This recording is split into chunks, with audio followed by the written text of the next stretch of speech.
আর সবাই সিদ্ধান্ত নেন, আর 10 দিন সময় নিয়ে ঘোষণা দেন যমুনার সামনে মহাসমাবেশ। ইউনূস সাহেবের চতুর্দিকে যারা আছে এদের 90% আওয়ামী লীগের দালাল, আওয়ামী লীগের আমলের লোকজন। এখন এরা চায় না এই ডক্টর মোহাম্মদ ইউনূসের সরকার ভালোভাবে দেশ চালাক, সফল হোক, এরা চায় না। এই জন্য আপনারা চিঠি দেন, ওই চিঠিটা ডক্টর মোহাম্মদ ইউনূসের হাতে যায় না, এরা পৌঁছাতে দেয় না। এখন আপনাদের হাতে একটাই রাস্তা, আপনাদেরকে বাঁচা মরার লড়াই নামতে হবে।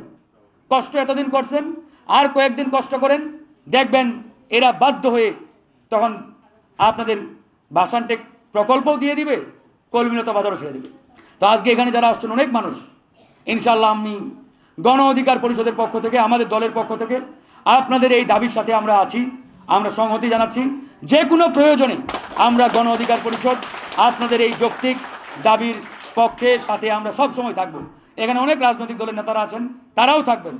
আপনাদেরকে সব দলকেই বলতে হবে, বিএনপি, জামাত, এই যে নাগরিক পার্টি নতুন দল হয়েছে, ওদেরকেও বলতে হবে যে আপনারা যদি আমাদের পক্ষে না দাঁড়ান, আগামীতে আমরা কিন্তু আপনাদেরকে ভোট দেব না।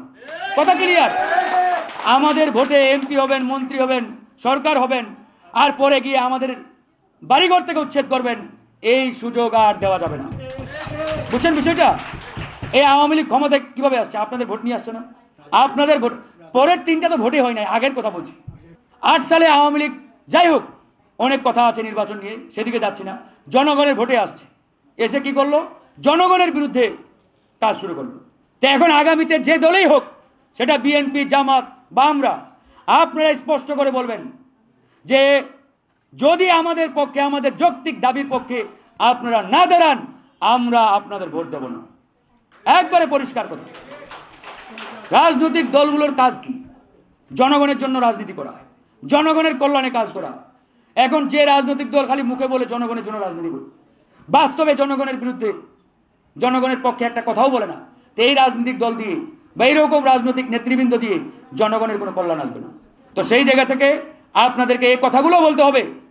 বিএনপির অফিসের সামনে গিয়ে বলবেন আপনারা আমাদের দাবির পক্ষে আছেন কিনা। একবার 400-500 মানুষ নয়া পল্টনে গিয়ে দাঁড়ান, 400-500 মানুষ গিয়ে দাঁড়াবেন জামাতের অফিসের সামনে, একদিন পল্টনে হইয়া মগবাজারে, একদিন আমাদের অফিসের সামনে দাঁড়াবেন, আলরাজি কমপ্লেক্স সামনে, একদিন দাঁড়াবেন এনসিপির সামনে, একদিন ওই বাসদ জাসদ ভাইয়ে উনাদের অফিসের সামনে দাঁড়াবেন। বলবেন আপনারা আমাদের যৌক্তিক দাবির পক্ষে আছেন কিনা। আমাদের দাবির পক্ষে না থাকলে আগামীতে আমরাও আপনাদেরকে ভোটও দেব না, আপনাদের পক্ষে থাকবো না। কথা ক্লিয়ার? এই কাজগুলো আপনারা করবেন। আর সবাই সিদ্ধান্ত নেন, আর 10 দিন সময় নিয়ে ঘোষণা দেন যমুনার সামনে মহাসমাবেশ।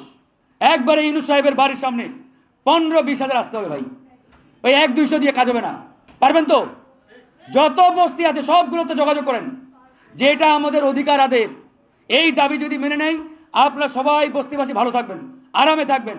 আপনাদেরকে রাজনৈতিক দলগুলো আর অন্যায়ভাবে, বেআইনিভাবে ব্যবহার করতে পারবে না, জোর করে মিটিং মিছিলে নিয়ে যেতে পারবে না। আপনারা আরামে থাকবেন, নিজের একটা বাড়ি হবে, ঘর হবে, আবাসন হবে। বুঝছেন বিষয়টা? তো সবাই ভালো থাকেন, আপনাদের জন্য দোয়া থাকলো। আমরা আপনাদের পক্ষে আছি, পাশে আছি ইনশাআল্লাহ। আপনাদের এই দাবি আদায় না হওয়া পর্যন্ত আপনারা কেউ রাজপথ ছাড়বেন না, আমরা আপনাদের সঙ্গে